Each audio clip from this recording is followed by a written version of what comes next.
Suppose you are looking to get some software built by an agency, as many startups and companies do. What should you do to have a successful engagement and get what you want? Let me share some suggestions with you. The first suggestion is to communicate scope via an interactive prototype. So let's say you're building a site that lets people buy aromatic oils. This is one way in which you can do so.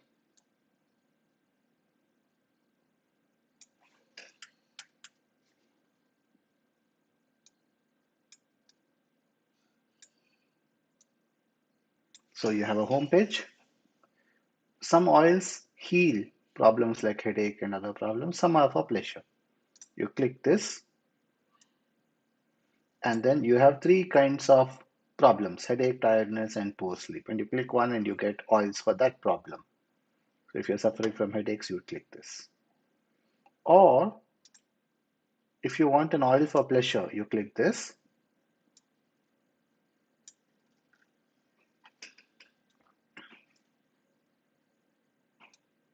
And there are three types of oils here: fruity, woody, and earthy. And I'm not a perfume expert, so if you are, don't laugh at this. And this UI shows one of each, one representative oil. So the idea is not to overwhelm the user by giving them dozens and dozens of options. We have pre-selected one of each kind. And if you want to see all the woody oils, you can click this. If you want to see all the oils, you can click this. So you do have choice, but it's not overwhelming. So this is an example of an interactive prototype. This is how you should communicate scope to the agency you are working with. Don't describe it orally, like, oh, we'll have an app, it'll have three buttons. If you click this button, it'll happen. We'll allow the user to do this and that. That is very subjective. And the listener never understands what you mean. The speaker always thinks he has communicated, but actually he has communicated nothing. Don't have a PDF as well that goes on to pages like a PRD, goals and non-goals and so on, right? You may think you have communicated it well, like section 3.4 says that this should happen or this should not happen, but it's very hard for the reader to put it together in his mind. Don't have a slideshow either. People need to click through it to understand what it is. And I use this tool called Mockflow, which is paid. It's $20 a month, but good. And you don't need to be a UI designer. You don't need to install apps.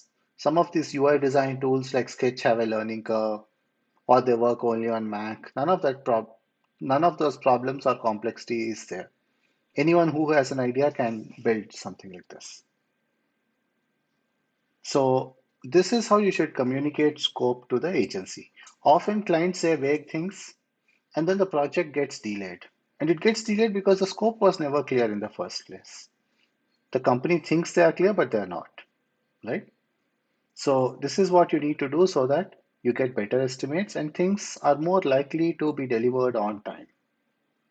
And you're less likely to have disputes where the agency says, no, that was not part of the scope.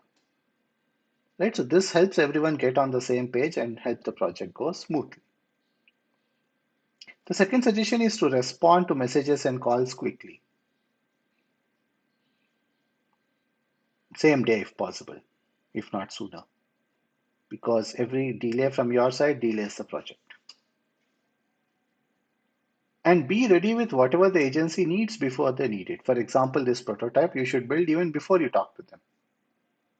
And if you have multiple milestones where after the first milestone you will tell them what the second milestone involves, do it a week ahead of time so that there is continuity. There shouldn't be a gap in the project because if one side is waiting for the other, that's a delay.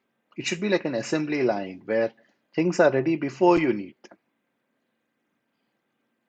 And if there's a gap, the thing that happens is the agency's engineers are not going to sit around when they're not being paid to sit around. They'll move on to another project. And then new people get assigned to your project, new engineers. And they have to understand everything, which will delay things and increase costs. Ultimately, you are paying for it, whether you realize it or not. Or if they move on to another project, they may not even be available to continue with your project. So don't have a gap. A project is like a train. Once it's moving, you should not stop the train. If you need to evaluate what has been done, do so without stopping the train.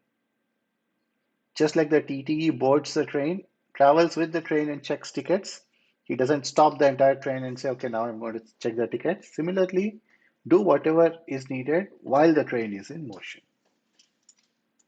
The next suggestion is not to flip flop. I have seen people, even CEOs, say they want something in April, then something else in May, then something else in June. This will cause nothing to be done. If I ask you to drive to Vizag and halfway through tell you to go to Delhi, then halfway through tell you to go to Kodaikanal, you will reach neither of these cities. So before you say anything, think it through. If you're not sure, say, I'm not sure about this, I'll think about it, get back to you. Don't say things as if they're definite and flip flop. And you don't need to you don't need to know everything. You can figure it out collaboratively with the consultant. But just say, I don't know this yet. The next suggestion is at the beginning of the project, when the agency makes a proposal, finalize it as soon as possible. Agree to the terms and conditions, pay an advance if applicable, get started with the project.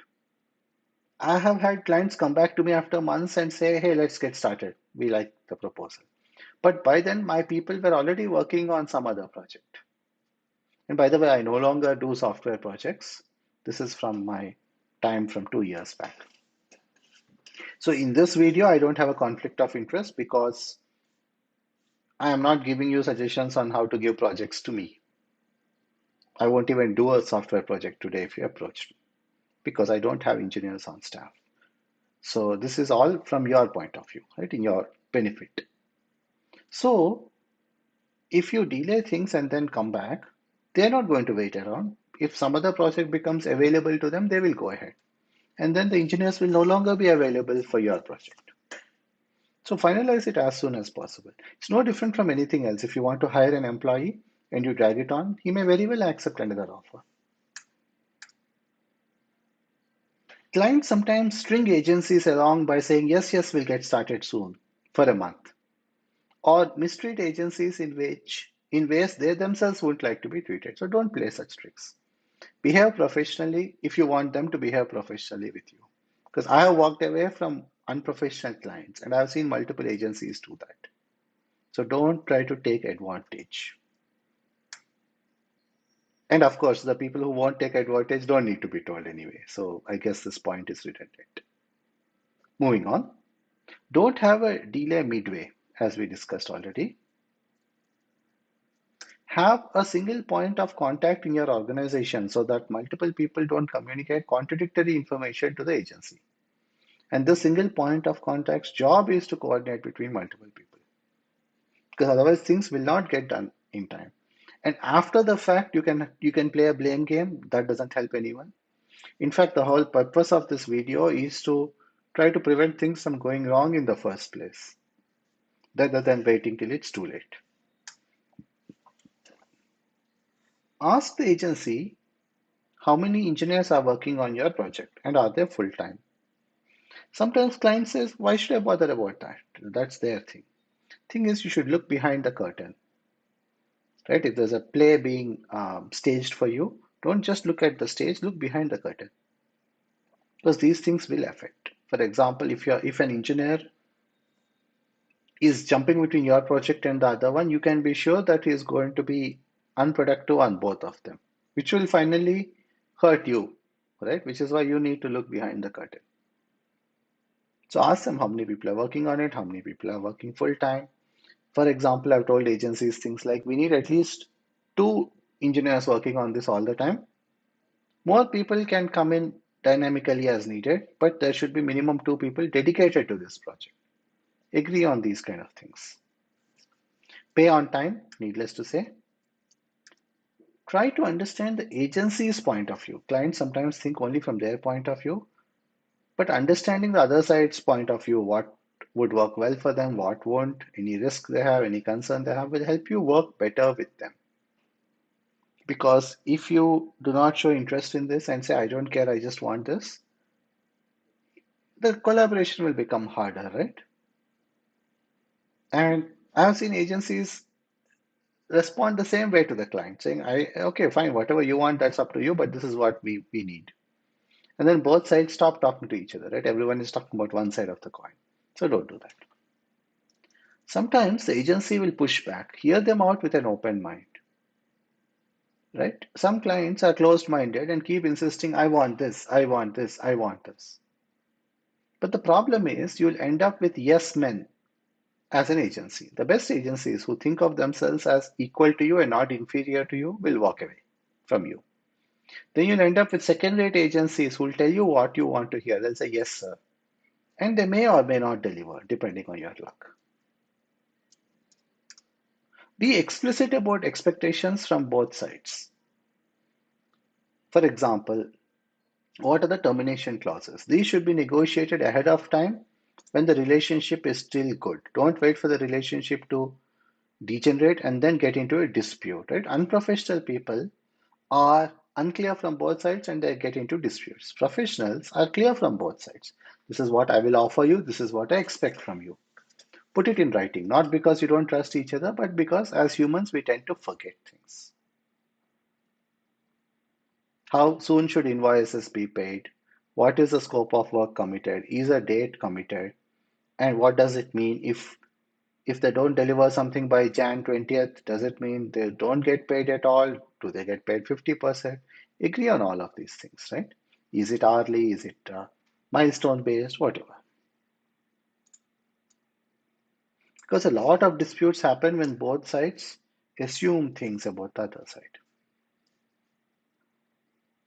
And once a dispute happens, if you say, of course it should be like this, it's not going to be helpful because the other person's idea of course, is different from your idea, which is why you had a dispute in the first place. So be explicit.